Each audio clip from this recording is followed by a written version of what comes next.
আল্লাহ বলছেন, হে আমার বান্দা, দুঃখ কষ্টে তুমি আমাকে স্মরণ করো, আজকুরুকুম, শান্তি দান করে আমি আল্লাহ তোমাকে স্মরণ করব। ফাজকুরুনি, বিপদে পড়ে তুমি আমাকে স্মরণ করো, আজকুরুকুম, বিপদ থেকে উদ্ধার করে আমি তোমাকে স্মরণ করব। বান্দারে ফাজকুরুনি, অসুস্থ হয়ে তুমি আমাকে স্মরণ করো, আজকুরুকুম, সুস্থতা দান করে আমি তোমাকে স্মরণ করব। ফাজকুরুনি, অভাবে পড়ে তুমি আমাকে স্মরণ করো, আজকুরুকুম, সচ্ছলতা দিয়ে আমি তোমাকে স্মরণ করব। সুবহানাল্লাহ। ফাজকুরুনি, বান্দারে মন খারাপ হলে আমাকে স্মরণ করো, আজকুরুকুম, মন ভালো করে দেওয়ার মাধ্যমে আমি তোমাকে স্মরণ করব। সুবহানাল্লাহ।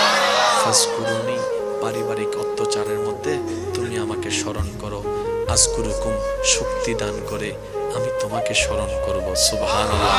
অস্থিরতার ভিতরে ফাজকুরুনি, আমি আল্লাহকে স্মরণ করো, আজকুরুকুম, আমি আল্লাহ তোমাকে স্বস্তি দানের মাধ্যমে স্মরণ করব। এক কথায় বান্দার তোর 24টা ঘন্টায় যাই হোক, যেমনই হোক, যেখানেই হোক, যে অবস্থায় হোক, ইন্টারনাল হোক, এক্সটার্নাল হোক, শারীরিক হোক, মানসিক হোক, তুই আমার নবীর মুহাব্বতকে অন্তরে নিয়ে আমাকে শুধু স্মরণ করতে থাকিস, আমাকে স্মরণ করতে থাকিস। তোর কাজ শুধু আমাকে স্মরণ করা, তোর কাজ শুধু আমাকে ডাকা। নিরাশ হইস না, আমি ডাকলাম, রব সাড়া দিল না কেন, সপ্তাহ তো পার হয়ে গেল, উত্তর আসলো না কেন।